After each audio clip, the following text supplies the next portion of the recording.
शांतिरंतरिक्षं शांति पृथ्वी शांतिरापः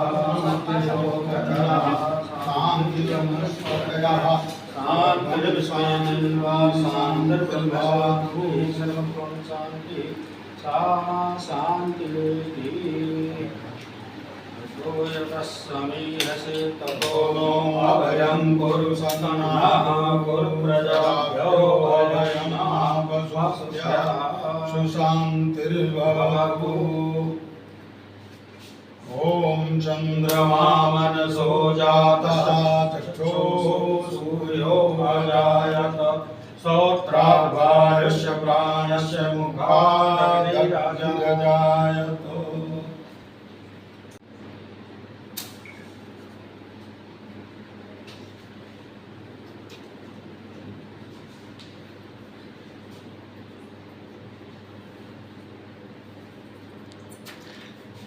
ॐ यज्ञेन यज्ञयन्त देवास्तानि धर्माणि प्रथमान्यासन्न तेनाकं महिमानः सचन्त्र पूर्वे साध्याः सन्ति देवाः। पुष्पाणि समर्पयामि धूपमाघ्रापयामि नारिकेलफलं समर्पयामि। माल्यादीन वैभो मया हृतानि पुष्पाणि ग्रहाण परमेश्वर।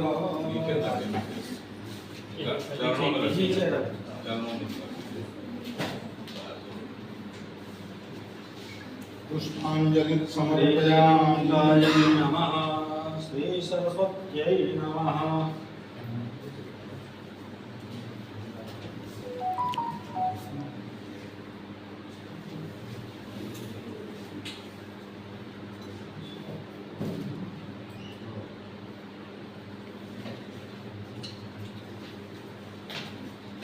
साथ ही प्राचार्य महोदय से मैं आग्रह करता हूं कि साल श्री पद से आप सम्मान करेंगे।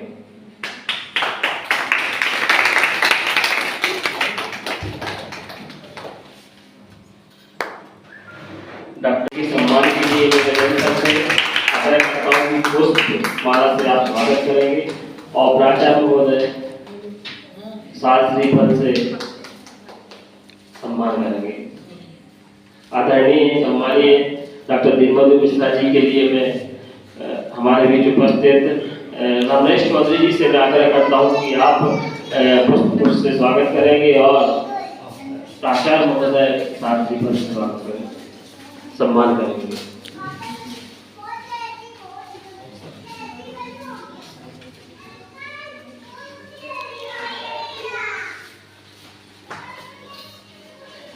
इस स्वागत बेला के क्षणों के उपरांत हमारे महाविद्यालय की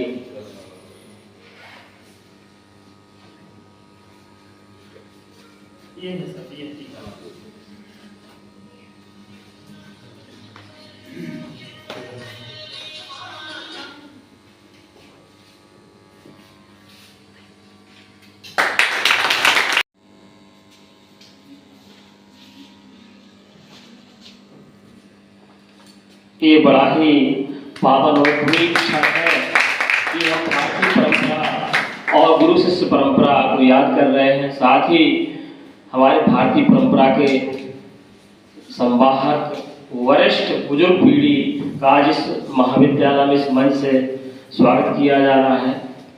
निश्चित रूप से यह क्षण अविस्मरणीय क्षण है और भारत सरकार और मध्य प्रदेश सरकार की यह पुनर्जीवित करने वाली जो भारतीय परंपरा की और उनके जो संस्कार और संस्कृति की जो नींव है, निश्चित रूप से ये सफल सिद्ध होगी। क्योंकि वर्तमान परिप्रेक्ष्य में हमारी जो न्यू जनरेशन है लगातार इस ज्ञान और परंपरा और संस्कृति से लगभग दूर होती जा रही है। वह मूल्य विकसित नहीं कर पा रही जिन मूल्यों की आज आवश्यकता है। उन्हीं मूल्यों को जीवित करने के लिए प्रदेश सरकार एक बड़ा कदम उठा रही है और प्रत्येक मध्य के कार्यक्रम आयोजित करा रही है, क्योंकि आप गुरु के साथ साथ जितने भी बड़े बुजुर्ग हमारे आसपास समाज में देखने, सुनने और समझने को मिलते हैं, उन सबके प्रति हमारी सोच कैसी होनी चाहिए, उनके प्रति हमारा सम्मान, हमारे अंदर जो उनके प्रति एक विचार है, एक समझ है, वो कैसी होनी चाहिए, इन्हीं सूत्रों को लेकर यह कार्यक्रम हमारे महाविद्यालय में आज आयोजित हो रहे। सबसे पहले आप मेरा अभिवादन स्वीकार करें। सुधीर जन्म आज का क्षण मेरे लिए बड़ा भावुक होने वाला है, क्योंकि हम जो भी आज इस पद पर खड़े हुए हैं और यहाँ आज गुरु की स्मृति में बोलेंगे, किसी गुरु, मुझे तो लगता है तमाम गुरुओं ने हम लोग को यहाँ तक पहुँचाया होगा। जब हम लोग मिडिल क्लास में रहते हैं, उन गुरु का तो नाम भी नहीं जान पाते जिन्होंने हमको शुद्ध व्याकरण सिखाया होगा। और धीरे धीरे जब हम बड़ी क्लास में पहुँचते हैं, फिर डॉक्टरेट करते हैं, तब सही मायने में गुरु का समझ में आता है। और आज जिस पद पर हूँ, निश्चित है गुरु की महिमा है। सबसे पहले आज मेरे दिन की शुरुआत अपने प्राचार्य महोदय को गुरु पूर्णिमा से दी, क्योंकि हम सभी ने गुरु के रूप में आपको पाया और उसी तत्व के आधार पर हम लोग आज तक कार्य कर रहे हैं। और सम्मानीय मंच जो है, मैंने आप लोगों को कई बार इस मंच पर सुशोभित होते देखा है। हमारा महाविद्यालय परिवार आप सभी को अतिथियों के रूप में पाकर धन्य है। आज हमारे प्रोग्राम को आपने बहुमूल्य समय दे करके इस अवसर को खास बनाया है। पूरे महाविद्यालय परिवार की ओर से मैं डॉक्टर मुक्ता पांडे आप सभी जनों का स्वागत करती हूँ। और बच्चों में आप बताऊंगी कि आप तो असली रौनक तो आप लोग हैं। आप न होंगे तो महाविद्यालय में कोई रौनक नहीं है। हम लोगों का अस्तित्व ही आप लोगों से जुड़ा हुआ है। और गुरु की महिमा में तो कई चीजें कही गई हैं, पर यदि देखा जाए तो एक चीज ये है कि गुरु बिन ज्ञान न हो, गुरु बिन दिशा आ जाए। यदि आज हम इस तक पहुंचे हैं, इस देव तक या इस क्षण तक पहुंचे हैं, तो गुरु की महिमा ही है। और आज हम गुरुओं के माध्यम से हमें कई चीजें सीखने को मिलेंगी। इसलिए मैं गुरु की महिमा पर प्रकाश कम डाल रही हूँ, क्योंकि इतने विद्वत जनों के बीच अपने अक्षर बोलना कम होगा, क्योंकि इतने श्रेष्ठ जन जब हमारे सामने बैठे। मुझे दायित्व दिया गया है अतिथियों के बीच बोलने का और अपने कॉलेज के विजन और मिशन को बताने का, और ये बताना कि हमारे कॉलेज की स्थापना कब हुई और यहाँ तक का सफर महाविद्यालय ने कैसे पूरा किया। तो अतिथि मूर्धन विद्वान बैठे हैं, इस चीज को समझ रहे होंगे कि महाविद्यालय ने कैसे शुरुआत की। हम लोगों ने सुना है कि महाविद्यालय कहीं बाजार तरफ भी लगता था, उसके बाद आज वो यहाँ तक पहुँचा है। और वर्ष 1984 में हमारे महाविद्यालय की स्थापना हुई और मंच पे विराजमान जो हमारे विद्वान और प्राचार्य जी कह लीजिए, कर्मठ लगनशील जो प्राचार्य हैं, उनके सानिध्य में, उनके लगनशीलता में हमारे महाविद्यालय ने बी ग्रेड पास किया। और आज पूरे जिले में हमारा महाविद्यालय अपनी श्रेष्ठता तक सर के सानिध्य और आशीर्वाद से हमारे विद्यार्थी और हम प्रोफेसर गण पहुँचे हैं। हमारा महाविद्यालय 2016 में रसायन विज्ञान और राजनीति विज्ञान में ही स्नातकोत्तर था। फिर वर्ष 2022-23 से स्ववित्तीय कार्यक्रम के अंतर्गत हमारे यहाँ स्नातकोत्तर, और हमारे कुल विद्यालय जो विद्यार्थियों की संख्या है 2152 है। इसमें 1300 विद्यार्थी SC/ST हैं। और यहाँ तो आज जरूर क्योंकि छुट्टी का दिन है तो हमारे यहाँ कम विद्यार्थी आ पाए हैं, नहीं तो इतनी छात्राएं हैं कि इसे तो कन्या महाविद्यालय भविष्य में जरूर घोषित किया जाएगा। ऐसा लगता है। और हमारे महाविद्यालय का जो लोगो है, श्रद्धावान लभते ज्ञान, तो हम श्रद्धावत होकर ही, नतमस्तक होकर ही हम ज्ञान प्राप्त कर सकते हैं। अभी अपन प्रोग्राम में सुन रहे थे कि भगवान कृष्ण ने अर्जुन को रण क्षेत्र में ही ज्ञान क्यों दिया, इतने सानिध्य में रहते थे तो उसी समय ज्ञान क्यों नहीं दे दिया। तो जब ज्ञान देने का समय जैसे जैसे आता है, गुरुजन हमें ज्ञान देते हैं। आज गुरु की महिमा में हमने ये सीखा। आज मैंने तो ये नया सीखा कि उसी समय ज्ञान अर्जुन को क्यों दिया, इतने समय पहले क्यों नहीं दे दिया था। तो जब क्षण आता है तब गुरु समझता है कि जैसे जैसे समय आ रहा है हमें वैसा ज्ञान देना चाहिए। जैसा कि कहा जाता है कि हर संस्था का अपना एक विजन और मिशन होता है। मैं बोलना चाहूंगी, the building of the character of the student was deemed as one essential object of education. तो मेरे कॉलेज का भी एक विजन है और एक मिशन है। मिशन ये है कि विद्यार्थियों को समकालीन ज्ञान के साथ उन्हें सशक्त बनाना है ताकि वे योग्य नागरिक बन सकें। उन्हें समग्र और नैतिकता का ज्ञान हो जिससे कि वो रोजगार पूर्वक अपना जीवन जी सके। विजन है, विजन का मतलब होता है एक दृष्टि, एक ऐसी संस्था बनाना। हमारी संस्था एक ऐसी संस्था है जो कि एक शैक्षणिक उत्कृष्टता के साथ नैतिकता एवं गुणवत्तापूर्ण शिक्षा प्रदान कर रहे हैं।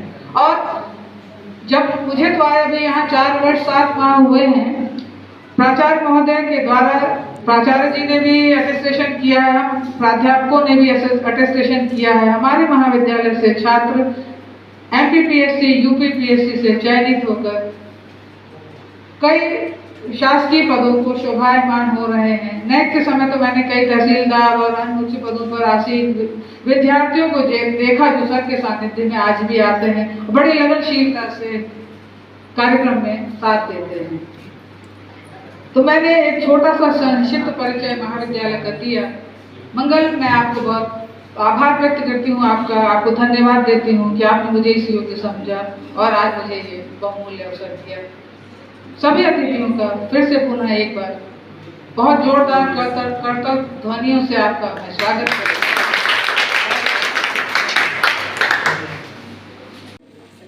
जो इस समय इस सभागार में उपस्थित हैं,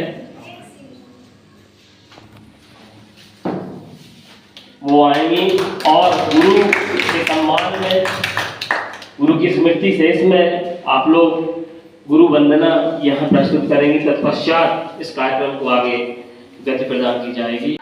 प्रभु ने खुद से भी ऊंचा गुरु का स्थान बताया। ये गुरुवर तो ज्ञान के सागर हैं, इनसे ही जन्नत है।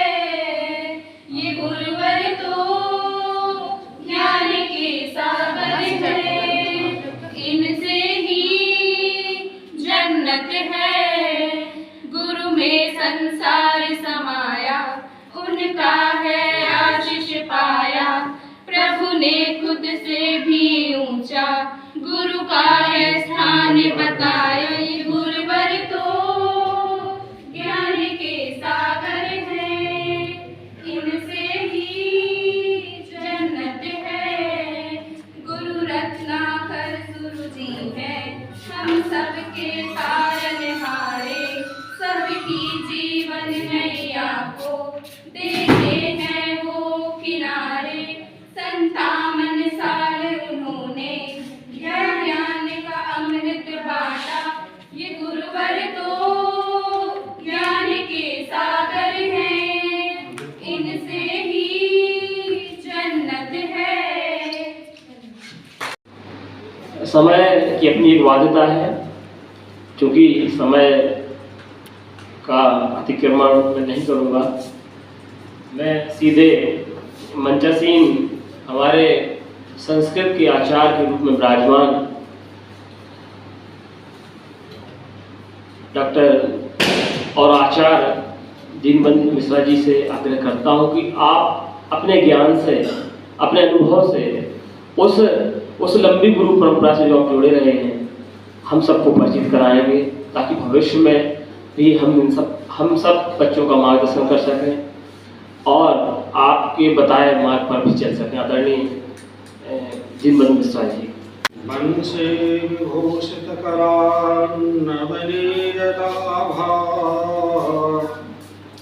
पूर्णेन्दु सुंदर मुखादरविंद्रनेत्रा वंशे विभूषित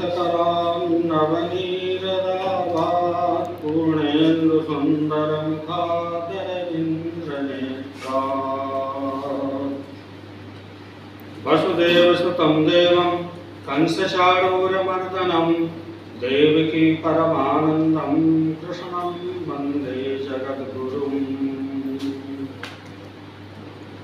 परम श्रद्धेय इस महाविद्यालय के सुयोग्य एवं कर्मठ प्राचार्य डॉक्टर द्विवेदी जी, मंचासीन हमारे अग्रज श्री सनत कुमार पांडे जी, हमारे साथी श्री अग्निहोत्री जी, इस महाविद्यालय में पदस्थ आदरणीय सभी प्राध्यापकगण, कर्मचारीगण, प्रिय विद्यार्थी, आज जो है गुरु पूर्णिमा का पर्व मनाया जाता है। गुरु शिष्य परंपरा जो है ये अनादिकाल से चली है। आज यह कोई नई बात नहीं है। पहले तो इसके पूर्व लोग बात शिक्षक दिवस मना करके और थोड़ी बहुत गुरु परंपरा का निर्माण कर लेते थे, किंतु आज के परिवेश में और यह जो गुरु पूर्णिमा का पर्व मनाया जा रहा है, शासन प्रशासन के और मन में यह बहुत अच्छी बात जो आई है। वैसे तो हम जानते हैं कि प्रथम गुरु जो है हमारी माँ होती है, प्रथम गुरु हमारे माता पिता होते हैं, इसके बाद दूसरे गुरु हमारे शिक्षक होते हैं, तीसरे गुरु के रूप में एक आध्यात्मिक गुरु है। माता पिता जो है, हमारी माँ जो है, हमारे बचपन से हमें कुछ ना कुछ सिखाती है। सबसे और जो स्थान है महत्वपूर्ण स्थान, वह हमारे माता और पिता का, जिनके द्वारा हमें जन्म प्राप्त होता है, हमें प्रारंभिक ज्ञान मिलता है, हम जो है लिपियों की जानकारी हमें मिलती है, थोड़ा बहुत चलना जो है हम सीख पाते हैं। इसके बाद पश्चात आते हैं विद्यालयों में हमारा प्रवेश हो जाता है, तो शिक्षक हमें सिखाता है। शिक्षक जो है हमें सिखाता है, उसे हम सीखते हैं और कुछ नहीं भी सीख पाते। शिक्षक का काम केवल है सिखाना। शिक्षक शब्द जो है शिक्षक धातु से बना हुआ है संस्कृत में, जिसका अर्थ है सिखाना, है ना। बालक सीखे चाहे न सीखे, इसकी जवाबदारी बालक की। तीसरे जो होते हैं आध्यात्मिक गुरु। आध्यात्मिक गुरु जो होते हैं तो हमारे इस लौकिक और पारलौकिक हमारी माने जीवन शैली को और हमारी अंतरात्मा को पवित्र करके इस संसार में जब तक है तब तक सुख का उपभोग करें, और अंत में यदि हम परलोक जाते हैं तो वहां भी हमें सद्गति मिले, इसका ज्ञान जो है हमें आध्यात्मिक गुरु के माध्यम से मिलता है।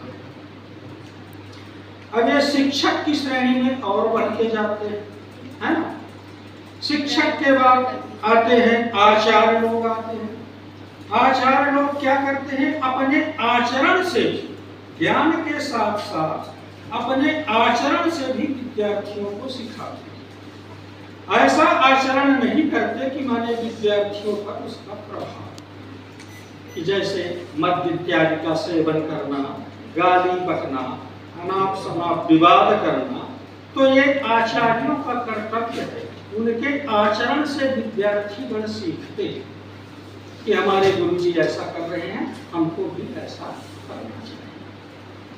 इसके पश्चात आते हैं अध्यापक। मान लीजिए अध्यापक जो है अपने ज्ञान को अंतरात्मा में प्रवेश कर देता है। अध्यापक जो है अपनी अंतरात्मा, अपने ज्ञान को और विद्यार्थियों के अंतःकरण में प्रवेश कराने का प्रयास करता है, और उसी को यदि विशेष ढंग से यदि कोई कराता है तो उसमें प्रा उपसर्ग लग जाता है, वो प्राध्यापक है। तो वह जो है प्राध्यापक कहलाता है कि प्राध्यापक जो है अपने ज्ञान को अपने आचरण के द्वारा, अपने वाणी के द्वारा, अपने कर्म के द्वारा और विद्यार्थी को पूर्ण रूप से परिपक्व बनाने का प्रयास तो होता है प्राध्यापक। इसी प्रकार से आचार्य में जब प्रा उपसर्ग लग जाता है कि माने विशेष रूप से जब आचार्य और अपनी ज्ञान परंपरा को अपने आचरण के द्वारा विद्यार्थियों को सिखाने का प्रयास करते हैं तो आचार्य, और जो विशेष रूप से प्रयास करता है वो प्राचार्य है। प्रा उपसर्ग लग जाता है तो प्राचार्य है। तो इस प्रकार से शिक्षक की श्रेणी में माने एक सीखने से लेकर के और वह ज्ञान हमारे अंतरात्मा में आ जाए तो एक आचार्य और प्राचार्य, प्राध्यापक इत्यादि सभी लोग प्रयास करते हैं। गुरु जो है अपने ज्ञान को और छात्रों के हृदय में प्रतिबिंबित करता है। जो उसके हृदय में ज्ञान है उसको प्रतिबिंबित कराने का प्रयास करता है। प्रतिबिंब जैसे होता है ना दर्पण में, तो हम लोग देखते हैं तो हमारा ही चित्र जो है तो जे भरी किसकी होनी चाहिए? ज्ञान का बिल्कुल लबालब भंडार हमारे प्रोफेसर्स के पास, टीचर्स के पास पूरे ज्ञान के साथ क्लास में जाएंगे और जब ज्ञान से भरे होंगे तभी हम थोड़ा सा ज्ञान सामने तो देख पाएंगे। अगर ज्ञान से हम खाली हैं, हमारा हृदय रिक्त है, हमारा मन मस्तिष्क रिक्त है, तो कुछ भी देंगे हम, यहीं पे संप्रेषण की भी काम करती है। कैसे हमारा संप्रेषण हो जाए? पढ़ाने वाले बहुत पढ़ाते हैं लेकिन समझने वाले किसी को समझते हैं। ऐसे विद्यार्थी, ऐसे हम लोग भी बैठे हुए हैं, कुछ ही टीचर्स की छाप हमारे दिमाग में है। प्रोफेसर लोग यहाँ बैठे हुए हैं, हम प्राइमरी से लेकर के और कॉलेजेट शिक्षा तक पढ़े हैं और कुछ पढ़े होंगे, लेकिन कुछ ही शिक्षकों की छाप हमारे दिमाग में है। जो शिक्षक आज भी हमारे दिमाग में है, तो क्या वो शिक्षक हमारे दिमाग में है? उनकी शैली, उनके पढ़ाने के ढंग, उनका आचार व्यवहार हमारे दिमाग में आज भी रहता है। ऐसे हम लोग हैं, हम लोग अपने विद्यार्थियों को जो देते हैं, आज विद्यार्थी बैठे हुए हैं, कुछ ही टीचर्स की छाप उनके अंदर रहती है जो पूरे जीवन भर रहती है। तीन प्रकार के टीचर्स हैं, एक पढ़ा दिया चला गया, न उनको कुछ लेना देना न हमको कुछ लेना देना।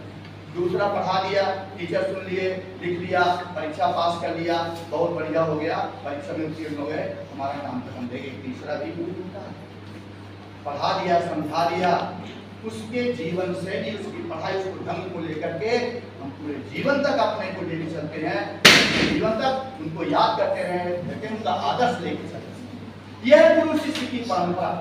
आज जो पूर्णिमा के अवसर पर इस परंपरा के संबंध में यहाँ पे जो ये कहना चाहिए एक आयोजन, राजशाला कहें, शिविर कहें, कुछ भी कहें, आयोजन महाविद्यालय के द्वारा किया गया। मेरा एक निवेदन है आदरणीय सर से कि ऐसे कार्यक्रम बराबर आयोजित होते रहने चाहिए। अगर इस कार्यक्रम के माध्यम से हम अपने बैठे हुए विद्यार्थियों में से 2-4 विद्यार्थियों को भी अगर कुछ दे पाए तो हमारा कार्यक्रम निश्चित रूप से सफल होगा।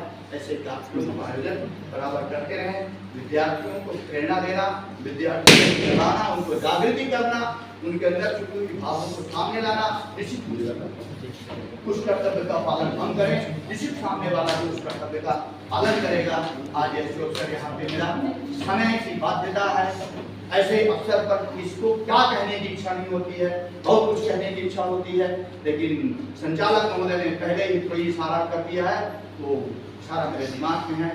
फिर कभी मौका मिला तो जरूर हम आमने सामने होंगे और आमने सामने होकर के तमाम ऐसी बातों को हम जो हमारे अंदर हमारे गुरुओं ने हमको दी है। मैंने पहले अपने उन गुरु को प्रणाम किया है जिसने तीसरी कक्षा में मेरा नाम लिखा था, मुझे लिखना सिखाया। ऐसे गुरुओं ने हमें जो बनाया है उसको हम अपने विद्यार्थियों तक कैसे पहुंचाएं, किस भाषा से पहुंचाएं, किस भाषा से पहुंचाएं, ये हमारा धर्म है, ये हमारा कर्तव्य है।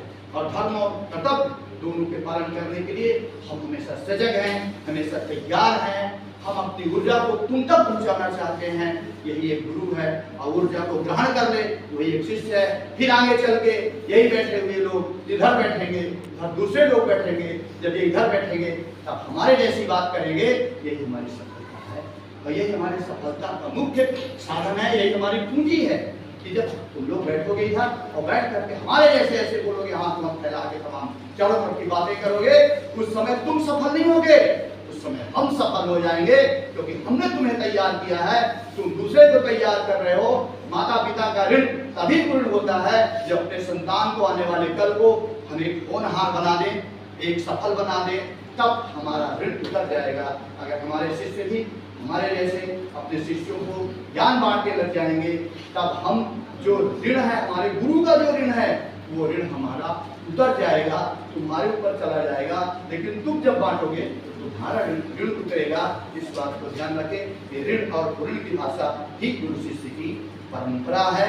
इस परंपरा का निर्वहन चलता आ रहा है, चलता रहेगा, न कभी रुका है न कभी उसके शब्दों के साथ मैं इस परिवार का बहुत आभार व्यक्त करता हूँ। मुझे फर्स्ट सेकेंडरी में मुझे बुलाया गया था, इस साल में पहले कह दिया था, इसलिए मैं पुनः सबका बहुत ऐसी बातें हमें मिली है जिनकी जानकारी हमें नहीं थी, लेकिन सर ने अपने विद्वतापूर्ण ढंग से, एक साहित्यिक ढंग से जो बातें कही हैं, उन बातों को निश्चित मनन करने वाली बात है। मनन करके वहां तक पहुंचाने वाली बात है जहां तक आप उस बात को पहुंचाना चाह रहे थे, वहां तक पहुंचाना हम सबका घर है। पुनः बहुत बहुत धन्यवाद। डॉक्टर द्विवेदी सर, आदरणीय निवर्तमान प्राध्यापक महोदय डॉक्टर वीरेंद्र मिश्रा जी,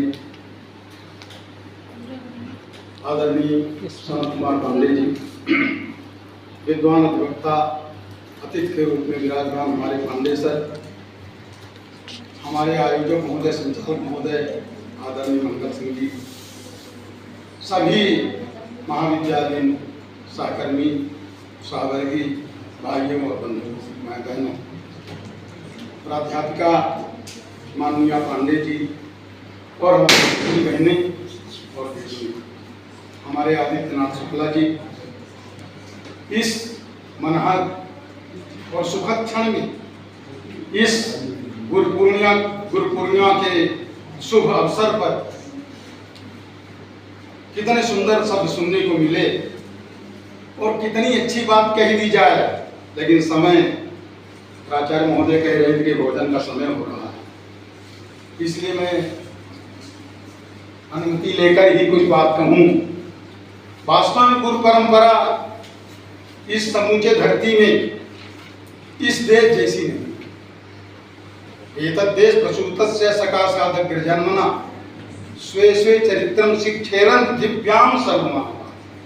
इस धरती के आचार्यों ने, गुरुओं ने, ऋषियों ने, मनीषियों ने जो जंगल में रह के अपना कुटीर बनाया, आश्रम बनाया, उन लोगों ने केवल इस धरती में रहने वाले लोगों को, इस देश में रहने वाले लोगों को शिक्षित नहीं किया, अपितु समूची वसुंधरा में बसने वाली नाना प्रकार की जातियों को केवल शिक्षा का ज्ञान नहीं दिया।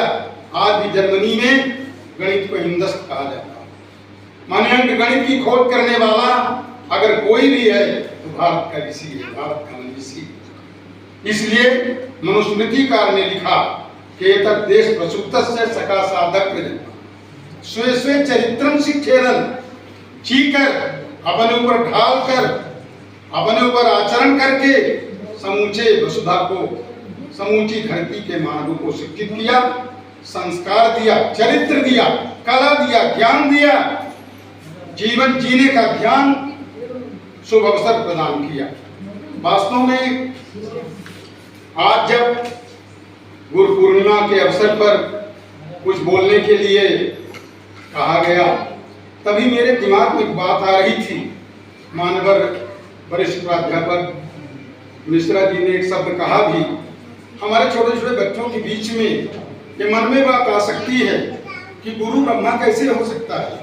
गुरु भी तो हमारे जैसा एक हाड़ मांस का व्यक्ति है, ये निश्चित तौर पर प्रश्न बन सकता है। लेकिन गुरु ब्रह्मा वास्तव में जो गुरु अपने शिष्य के, अपने छात्र के अंतःकरण के जो धूमिलपन है, जो अज्ञान है, जो जटिलताएं हैं, जो कठिनाइयां हैं, उसको सरलतम कर दे, उसको दूर कर दे। तिमिर हर एक शब्द रामचरितमानस में है, आपने उसका भी उदाहरण दिया। दूसरा शब्द आता है गुरु विष्णु। गुरु वास्तव में विष्णु है, तो विष्णु तो पूरे सृष्टि का संचालन करते हैं, सृजन करने के बाद पालन करते हैं। तो पालन करने का मतलब ये जो सब विकार हैं, ये सब देश मात्सर्य हैं, उनसे बचत होकर के हम अपने आचार्य की बात, अपने गुरु की बात, अपने प्रोफेसर की बात, अपने गाइडर की बात को सुन के उसका समाधान करें। और तीसरा शब्द भगवान शंकर का था महेश्वरा। गुरु ही महेश्वर है। भाई एक शब्द में सब कुछ कह दिया जाता, लेकिन ऐसा नहीं कहा, महेश्वरा कहा। महेश्वर का मतलब जो तमाम दुनिया के विषयों को भी समन कर देते हैं, जीवन में आने वाले उबड़ खाबड़ रास्ता को सुगम बना दे, जीवन में आने वाली कठिनाइयों को दूर कर दे, जो हमारे जीवन में समस्या बनी है उस समस्या को समाधान के रूप में परिवर्तित कर दे, वो है भगवान महेश्वर के संकटम समनम करो ये सचा शंकरा, जो समूची समस्याओं का समाधान करता है, लोक कल्याण के लिए अपना रूप धारण करता है, वही तो भगवान शंकर है। दोस्तों, मेरे प्रिय बच्चों, ये मन कितना मनहर है, कितना सुखद है, कितनी बढ़िया मेला है। एक परब्रह्म परमात्मा आया कि गुरु ही परब्रह्म है, माने इन तीनों शक्तियों के अतिरिक्त गुरु है। मैं अभी सोच रहा था, संस्कृत के विद्वान यहाँ बैठे हुए हैं, आपको शायद एक नया शब्द लगेगा, अवतरणिका। ये अवतरणिका माने क्या होता है? अवतरणिका माने होता है नसेनी, सीढ़ी। आपने छत तो देखा होगा, बड़े बड़े छत हैं, कई मंजिलों वाले छत हैं, लेकिन उस छत में जाने के लिए कोई न कोई अवतरणिका होनी चाहिए। अवतरणिका माने नसेनी। लेकिन वो अवतरणिका हमारे श्रीमद् भागवत में और ऋग्वेद में एक कल्पना की गई है। अवतरणिका माने अवतार। अवतार जो परब्रह्म परमात्मा अवतार लेता है, माने हमारा गुरु, हमारा गाइडर, हमारा प्राध्यापक और हमारा शिक्षक हमारे लिए परब्रह्म के रूप में है। वो एक से अनेक की कल्पना, एक से एको हम बहुत श्याम, माने हम एक हैं लेकिन हम कई लोगों को शिक्षित करते हैं। इसी को सत्य मैं जो बताना चाह रहा हूं, छत में चढ़ने के लिए अवतरणिका होना जरूरी है। हमें बड़ी बड़ी कठिनाइयों को दूर करने के लिए समाधान करने की व्यवस्था होनी चाहिए, लेकिन वो बिना गुरु के नहीं। हम पीएससी उत्तीर्ण कर सकते हैं, हम एमएससी उत्तीर्ण कर सकते हैं, हम टॉप भी कर सकते हैं, लेकिन बिना अवतरणिका के नहीं। हमारे जीवन में प्राध्यापकों का, गुरुजनों का विशेष महत्व है, जो हमारे प्राध्यापक नहीं कर पाए। कई बार हमारे छात्रों के मन में, प्रशिक्षुओं के मन में ऐसी बात होती है कि हमारे गुरु जी तो यहाँ हैं, हम तो बड़ी ऊंची कल्पना कर रहे हैं। वही गुरु जी जो आईएएस नहीं हो पाए हैं, पीएससी और मिनी पीएससी में नहीं आ पाए हैं, वो हमको पीएससी और यूपीएससी में भेज सकते हैं। श्रद्धेय शास्त्री जी एवं महाविद्यालय के हमारे समस्त आदरणीय प्राध्यापक बंधु, कार्यवर्षों, गुरु कितनी महिमा गाई गई है। हमारे शास्त्रों में बताया गया है, एक लाइन पूरे गुरु तत्व की महिमा पर मैं बोल रहा हूं, एक चौपाई। गुरु बिनु भव निज तरय न कोई, जो विरंच शंकर सम होई। अब समझ लीजिए शंकर की महिमा क्या है, ब्रह्मा की क्या महिमा है, ये आप सब जानते हैं। शायद ऐसे लोग भी ऐसे महापुरुष, ऐसे भगवान भी की तुलना आप सोच लीजिए, गुरु कितनी महानता है। गुरु ऐसी वैसी चीज नहीं है, गुरु तत्व है। उस तत्व को जानने की जरूरत है और वो गुरु तत्व अपने शिष्य में गुरु तत्व को प्रदान करता है, अपने समान बनाने की प्रयास करता है, अपने शिष्य को अपने समान बनाने की क्षमता रखता है, वो है गुरु। एक चौपाई कहे, जो भी कहे, जय जय श्री हनुमान गोसाई, कृपा करम गुरुदेव बिनाई। इसका अर्थ आप सभी समझते हैं। प्रणाम करना, उनके समक्ष श्रद्धा भाव रखते हुए उनके समक्ष बैठिए, प्रश्न करिए, तो निश्चित रूप से आपको आपके समाधान, सभी समाधानों का निराकरण उस गुरु के द्वारा प्राप्त होगा। उस गुरु तत्व ने हम लोगों को अपने शास्त्रों के माध्यम से ये बताने का प्रयास किया है कि हम लोग इस संसार में क्यों आए, किस लिए आए हैं संसार में, किस लिए जन्म मिला हुआ है। सिर्फ खाने, कमाने, मर जाने के लिए, इस उद्देश्य के लिए हम लोग हैं यहाँ? नहीं, इसका उद्देश्य कुछ और है।